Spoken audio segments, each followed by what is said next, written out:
So I'll hand it off to him. Good morning, everyone. My name is Mark Persico. I've been with the City of Temple City for about 3 weeks.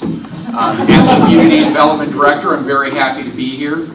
I actually started out, I was telling Lee, I started out in the San Gabriel Valley back in 1985. I worked for the City of Alhambra for 5 years as planner, and then went to the City of Almonte as planning director. But most recently I came from the City of Seal Beach down in Orange County. So I do have a lot of history with the San Gabriel Valley, and as I was telling Lee, it's good to be back home, kind of coming full circle again.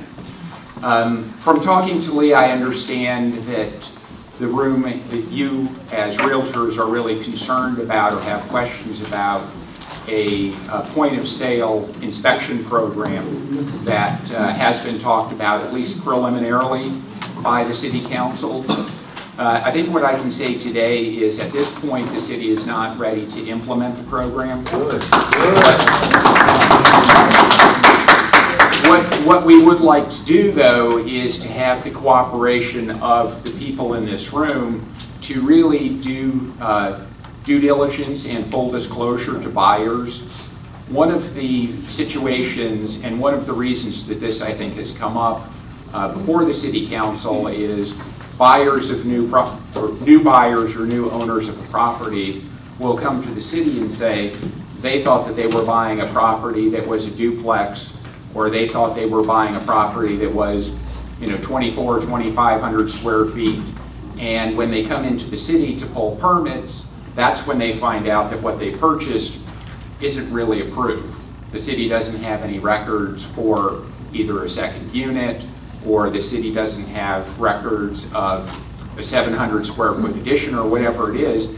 And it really puts the city in an awkward position to be able to tell somebody that's paid $700,000 for a piece of property or more that they don't really own what they think they own. And that's really the difficulty that the city has. That new homeowner will go to a council member and say, I just moved into your community. I love the school district. I love what you guys are doing. How can the city help? And we, being a city, would like to be able to help that new resident. So I think what we're doing really with the City Council is talking about options. We recognize that it would be a burden on brokers, on the escrow community, on everybody. Frankly, it's a burden on the city as well to staff up to implement this type of program. So at this point, we don't have any timeline to start that program.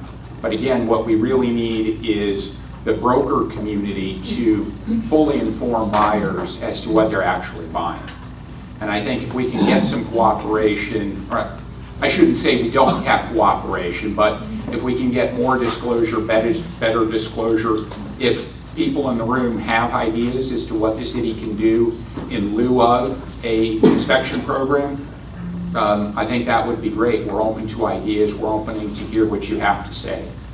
So I guess I'll put that out as a challenge to the community, and Lee and the rest of the board. If you guys can come up with some creative ideas, we're really opening to hearing what you have to say with regard to that.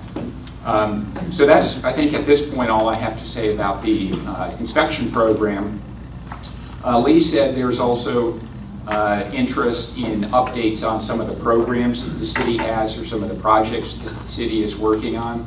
I can talk briefly about an update to the Gateway project at the corner of Los Tunas and Rosemead, and then I think I'll turn it over to Robert to talk about the Rosemead Boulevard project, because he's really the one that was involved in that project almost from the beginning, and he's really the one that should get a lot of credit for that project coming along as it is. With regard to the Gateway project, the city did issue a grading permit 2 weeks ago so that the developer can actually start the grading. There is for those people who aren't familiar with the project, there will be a subterranean parking garage under the anchor tenant, which is at the, what would that be? That would be the northeast corner of the property off of Sultana. And what the developer's been doing is relocating a major storm drain, county storm drain that ran diagonally across the property, and they've been working with LA County Public Works and Flood Control for the last couple of years, redirecting that storm drain. That's one of the big issues that has slowed the project down. Now that rerouting of the storm drain is almost completed, we did issue, like I say, the grading permit, and they are going to start work on the subterranean garage within the next couple of weeks. What they've told us is they plan on starting the above grade work in about 6 to 8 months. So we're really looking forward to that project coming out of the ground, and actually people being able to see activity within about the next 6 to 8 months. I know when I last worked in the city of El Monte, that's when the Edwards Theater was there. So that's been quite a while, and I know everybody's very anxious to see that property redeveloped and some new activity come in. So with that, I guess before I turn it over to Robert to talk about Rosemead, are there any, I don't know what the format is, if we take questions now or at the end? Okay. I don't know if anybody's got any questions that I might be able to answer for them. Did the recent election change the makeup of the council? The two incumbents won, correct? That is correct. The two incumbents did win. Vincent Yu and Tom Chavez both won re-election. On Tuesday night, the council reorganized. As many of you may know, in a lot of cities, the mayor serves a one-year term. So Mayor Yu's term was over on Tuesday night, and our new mayor is Cynthia Sternquist, and then the mayor pro tem was Carl. Thank you. can't believe you guys know more about that than I do. But Carl Bloom was elected by his peers to serve as the mayor pro tem for the next year.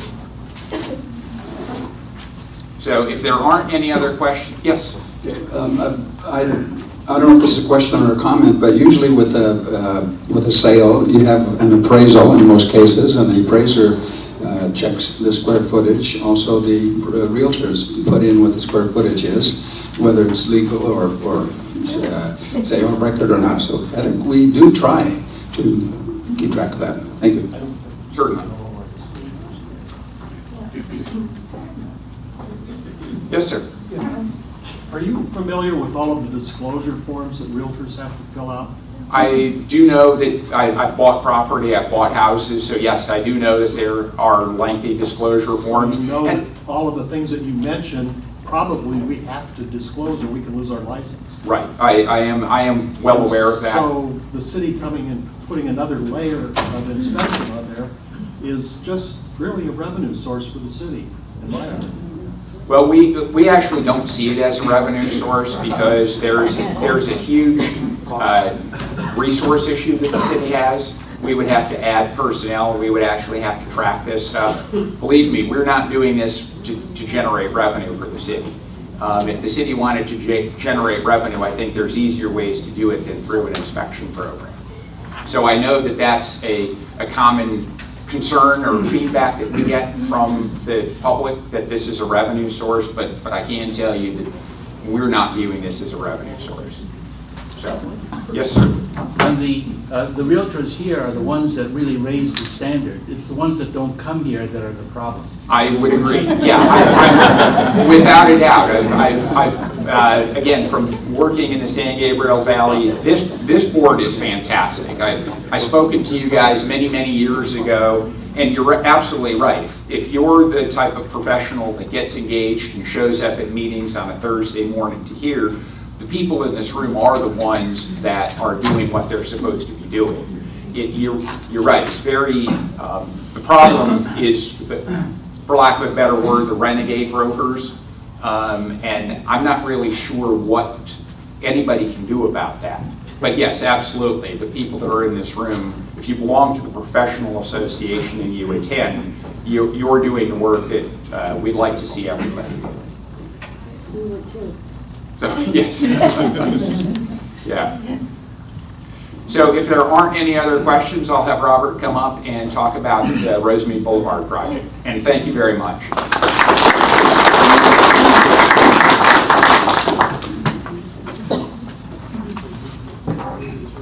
You don't have to look up so high now. Thank you again. I was here about a year ago, I think, and I spilled the news that the city was thinking about going that way. So it's nice to see, once I got Mark in 3 weeks ago, that he said, let's pump the brakes a little bit, and we won't be moving forward with that inspection upon resale. Now moving into Rosemead, I'm sure you've driven through Rosemead, through Temple City, and you might have gotten caught in just a little bit of traffic, right? Not too much. The project is a $21 million project that is slated to be completed in another 13 months. So we're hoping to be done by about March or April of next year. As you've seen already, if you've driven by, it's got about 300 trees. You've seen the palms go in, wonderful color.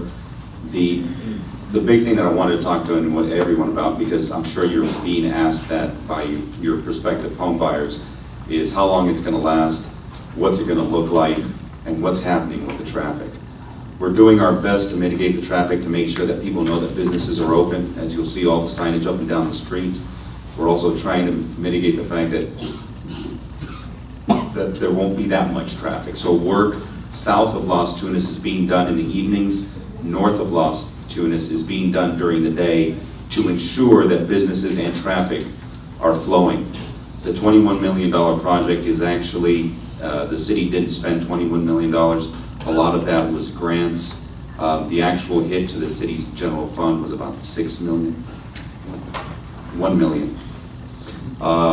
So as you can see, and as you tell your prospective home buyers, the city is making a concerted effort to utilize its resources in order to get this done. If at any point you would like to see how it is that conceptually the project is going to turn out, they can go to www.rosemeadboulevard.com. All the conceptuals, there's actually on that page you can get traffic updates. You can sign up for alerts that come straight to your phone if you sign up through a text message. So if traffic is going to be a little bit delayed more one day than the other, you can get that straight on your phone. We'll text message it to you, or you can just go on the site and you can see up-to-date live traffic updates. If I have no more questions about Rosemead, I'll dovetail off of Mark. Go ahead. Are you guys financial planners? I'd like to hire you, because 1 million got 21 million. That's a good number. Who's the other money coming from? 26. The other is coming from the state and the federal government. The state and the federal government. So with that, any other questions on Rosemead with regards to just the construction or anything else? There are some questions with regards to I know Helen's come in and other realtors have come in with regards to the city's community preservation, aka the code enforcement department, and our phase program. And a lot of the impetus for the inspection upon resale is a result of the phase program. And because I've had so many realtors come in and I've spoken to so many about what is it that we're doing, because they'll see the guys out there with khaki pants and a black shirt. The city's broken up into ostensibly about 15 areas. And once a month, an officer or a code enforcement officer will go out there and will literally look at every property and cite for the most easily correctable violations that that once corrected, improve that neighborhood just that much more. And it's just for grass, for tall weeds, for trash in the front, and for weathered siding and or non-painted front. So what the city does, they'll walk through, they'll take, there are no citations issued. And it says right under, it'll give you a door hanger and it says, look, these are the violations according to the code, would you please take care of them? You have 14 days, and if you don't have 14 days, please give us a call, and we'll give you an extension up to 30 to 45 days. inoperable vehicles. When the officers go by and do that, they'll come back 14, 20 days later, they'll clean it up, and it adds a whole new perspective to a neighborhood. If when you turn the corner, you see a street that has green grass, that doesn't have any inoperable vehicles in the front, that there are no trash cans visible from the street. After that's done, the residents are doing their part, the city will do theirs. So the city comes by and replaces all the street signs, restripes your street, and trims your trees. In the process of that happening, officers are going in, if there's another violation, that's when they start to notice whether a garage is converted, whether there's whether a patio is enclosed, and that's where the residents are coming to the counter. It's really not so much the ones that just bought it, it's once the enforcement starts and they say, look, I bought it this way, what can I do now? So a lot of it was in the past, and I'm sure going forward in the future, it won't be as bad, but it's the people that really bought at the peak that are coming back in and saying, I bought the house with 2,100 square feet, but you're telling me I really only have 1,400 square feet. And I just wanted to add that to Mark's comments. It's not so much the new purchasers, it's the ones that have had the property for quite some time, and then the city is there now to do an inspection. Yes, ma'am? Have you changed the density for the R2s? No, we have not. It's still I don't believe that our zoning code has changed since the 60s. 60s? And that's, Mark could talk about the moving forward on the general plan, which will have more of an impact on what it is that you're going to do with regards to zoning. And I'll leave that to Mark. If no one has any questions, he'll talk about that general plan, because I think that would be really valuable information for you to have moving forward.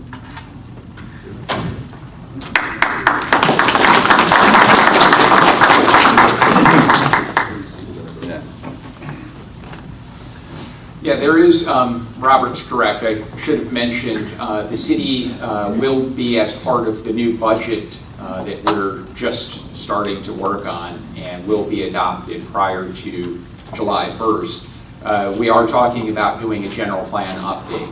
The last general plan update in the city of Temple City was in 1987. It's a good thing that nothing's changed in the world since 1987, right? We all had smartphones. We all, used Google back in 1987. Obviously, that's not true. We are significantly behind the times. The current city council realizes that. The current management realizes that. And one of the high priorities that's been given to me by my boss, the city manager, is to do a general plan update. That will be a 2 to 3 year planning effort, just given the amount of community input that we're going to be seeking, and also the cost to go through the environmental review and all of the processes and steps that the city needs to go through to adopt a new general plan. In that general plan, we're really going to be looking at what can we do on Los Tunas to start to implement some mixed-use opportunities. What can we do on Temple City Boulevard to introduce some mixed-use opportunities, and also at the intersection of Rosemead and Los Tunas, and maybe north and south on Rosemead in certain sections where there are mixed-use opportunities that the city can avail itself of. What will happen after the general plan update will be the zoning ordinance. As Robert said, again, I've only been with the city for 3 weeks, but it appears as if about probably 75% of our zoning ordinance does date back to the 1960s, shortly after the city was incorporated, and we just used the county code that was in effect at that time. There have been some changes that have been made to the zoning ordinance, but again, I would say probably 75% of it hasn't changed since over the last 50 years. So we will be working on a zoning ordinance update once we finish the general plan update. So look for a zoning ordinance update probably in 2014, 2015 timeframe is what we're going to be looking at. So there are a lot of projects that the city has going on. In addition to the Rosemead Boulevard project, which Robert talked about, we also submitted a grant application in January to do reconstruction of Las Tunas. So the city went through a planning effort, a community outreach effort in November and December of last year to reimagine what Las Tunas would look like. There was a grant application. There were actually 2 grant applications that the city applied for in January. We should know by August or September if we were successful with those grant applications, and if we did, once we're finished with the Rosemary Boulevard improvements, we'll start on the Las Tunas improvements. So I don't know if there's any questions on that. In relationship to the shift and change that we have right now, somebody can have a business at home using the computer, and it may be in violation of zoning. What's the status on that? I don't know the specifics on our home occupancy standards. Again, I'm new to the job. I do know that a lot of cities do allow home occupancies. Okay. It sounds like we allow home occupancies now. Most cities do. No signs. Excuse me? No signs. Correct, yeah. I mean, the intent is for people that are operating businesses out of their homes to primarily be used as residential properties, and that, you know, you're using a room of your home, you know, you're a tax accountant, you're a real estate broker, you know, you're an architect, that you would do the work there and then you go out to meet with clients off-site. Bob Botkin, I've been selling real estate in Temple City for 20 years, 40 years. The big problem has always been commercially, is that the city tries to dictate what type of business goes into each block. Yeah. You can't do that. There's 2 things Temple City needs. 1, build parking structures and the people will come just like Pasadena did. If you supply the parking, the businesses will be there. But you can't dictate each block what kind of business you want. Commercial property owners don't work that way. Right. They go where the need is. Correct. So what is the vision for Las Tunas? Well, you know, I don't think at this point we have a vision for Las Tunas. As far as I know, I've never seen a plan that lays out block by block what the city, quote unquote, dictates or would like to see on Las Tunas. We do have a downtown specific plan. To the best of my knowledge, the downtown specific plan does not get down to the level of detail to specify block by block what we'd like to see. The overall intent is to make it a more pedestrian friendly. The city has spent, Robert's staff spends a lot of time every week cleaning Las Tunas, replanting color on Las Tunas. So we are really trying to make it a much more pedestrian friendly street. And as part of the general plan, I think we're going to go back and we're going to wind up revisiting the downtown specific plan. Since the city of Temple City does not collect any sales tax, their revenue sources are from fees, permits, and taxes. We actually do, we don't collect sales tax directly, but if you buy something in Temple City, the city gets 1% of that revenue that goes to the state. So we do get sales tax. You get 1%, where other cities get 6%. Well, all the cities in the state of California, unless they have a sales tax override, get the same 1% of what you pay to the state. It does vary slightly county by county. We obviously have Measure R, so there is money that's dedicated to transit. I know the city of Southgate about 2 years ago passed an additional sales tax override in the city of Southgate specifically for public safety. But for the most part, most cities get the same percentage of the sales tax. So if there aren't any other questions, I guess. Can I ask one more question? A group of realtors recently went to the County Board of Supervisors meeting, and we're monitoring very closely the clean water parcel tax. And I know some cities are really in line with our point of view that it's going to be very costly for the residents. It's money that's going to leave. It's going to affect all the city properties, the school properties. Has Temple City taken a position on that, or what?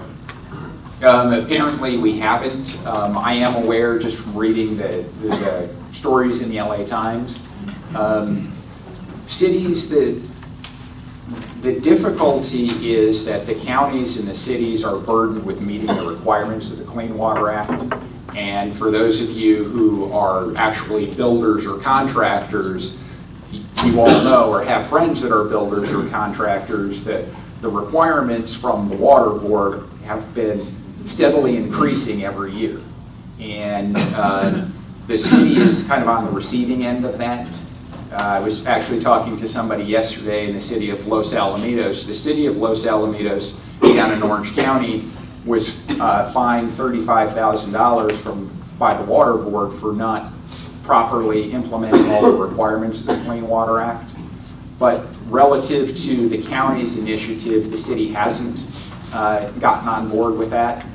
But on the other side, we're kind of on the receiving end that if we don't have that additional source of revenue, the city is still stuck with the burden of meeting those ever-increasing requirements. So that's a to be determined, I guess, is the best way to put it, because we do know that the city's public works costs are going to go up in terms of additional street sweeping, additional clean out the storm drains and catch basins. So we need to do all of those things, and the question for the city council is, how are we going to cover those costs? Can I add? Sure. Just to add on to that, the city council doesn't have a, the county, as you well know, I think it's going to come out per residential, it's about $54 per every single family residence, which would be assessed on the tax roll. If you would like the breakdown of how much is actually going to go to the Water Board and how much comes to the city, that amount, the calculations were that the city of Temple City would receive about $284,000 to meet those requirements. I don't think that $284,000 would meet the requirements, but those requirements are not Temple City's requirements. The county is going through right now through the Prop 218, which means they don't want to. They really don't want to put it out for a vote, so they need a certain amount of signatures that would then kick it into a vote. From what I'm aware right now, there's only been one city that's enacted a resolution in support, and that was the city of Carson, but the city of Temple City has not done that. It's a countywide measure. And there was one thing that I forgot to mention earlier that you might want to let your prospective home buyers know. The city of Temple City was recently ranked the 42nd safest city in the country and the 12th in the state. And that's using crime index data from the FBI and from the local sheriff's department. As compared to the surrounding cities, our crime index was that of a 72 or 76. Comparatively speaking, not to speak down on any other city, we were 20 points higher than any city that abuts us, including Arcadia.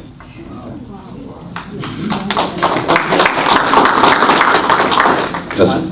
Do you have a problem with birthing centers, people coming from China that want their kids to be citizens in Temple City? Or homes that are divided up into beds that are rented out? We are aware of the birthing house issue. As you well know, unless it's not illegal to have 3 pregnant women in one house. What's illegal from the city's standpoint is that if there have been modifications to the house, in other words, you've made the house into, if you subdivide it, yes, it's illegal. And then there are some issues there with regards to taxes, but that's a state issue and it's not a city issue. So we would refer the presence of a business enterprise going on within the city to the state. The only recourse the city really has, one, is whether there was any interior modifications made to that property to support having 4, 5, or 6 people living in it. I'm sure you've read through the news that the city of Arcadia has some issues with it right now, and they alluded to the same fact. We have also had some of those issues, and we've alleviated them by ensuring that the property wasn't subdivided, or there was no modifications made to the interior of the property. Sure, but if you make cages and put your bed in, you've got eight beds inside of a 2-bedroom house. What is that? No modifications. Well, there are housing requirements to how many people you can have in a house. If those housing requirements are not being violated, the city's hands are ostensibly tied because we can't enforce now. Where does that law come from? How many people can be It's in a housing house? quality standards at the state. How many people can be in a house? It depends on the square footage. Okay, give us an example. I've never heard that law before. Yeah, it's actually, as Robert was saying, there's been a lot of discussion, and this goes back 25, 30 years, about the number of individuals that can be in a single-family home. Going back to the early 90s, the California Supreme Court threw out the definition of what a family is. What cities used to do is cities could say you could have 1 family per house. Well, you know, as you start getting extended families, and as you start getting, you know, parents that are divorced and remarry and have kids from previous marriages, it gets harder and harder to define what a family is. So then what cities started doing is they started implementing their own requirements on the number of individuals that you could have in any bedroom. That we're not allowed to do that. It's the state housing code, and actually the building and fire codes that set the maximums by state law. The city of Santa Ana, back in the late 90s, I should say, the city of Santa Ana tried to make a case because they had a lot of overcrowding issues in the city of Santa Ana. They tried to make a case that they should be able to set their own local standards for the number of occupants that you could have in a residence. That was determined to be illegal. I believe the standard is 1 person per 150 square feet of the property. What gets excluded from that is closets, I believe, are the only closets and bathrooms, but I don't know this specifically because it's really the building inspector, and I've got a couple of people that work for me, the building inspector and the chief building official, that really know the numbers a whole lot better. But as Robert says, a lot of those requirements are not, we enforce the requirements, but we don't set the standards. The standards are actually set by the state and by the building code. So does that mean that the building code, everything is set by the state, and you just take and metamorph it right into the, and you don't change or modify it much? Cities can modify the building code as long as they can say that it's being done for, there's very specific reasons that you can modify the building code. What is very clear is cities can't set their own occupancy limits because, as I've mentioned, several cities have tried that and they've all been declared illegal. The types of changes that cities make to building codes prior to the most recent building code, where the state started enforcing sprinkler requirements, a lot of cities, again going back to the early 80s, started requiring sprinklers in either additions or new single-family homes. I know when I was in Alhambra, they were, at that time, the Alhambra Fire Department was really pushing that, and they were one of the few fire departments, local fire departments, that were doing that. So the cities do have some latitude when it comes to the building code, but not as much as you would think, and certainly not in terms of occupancy. What is the budget of the city? Is it like 35 million? In that?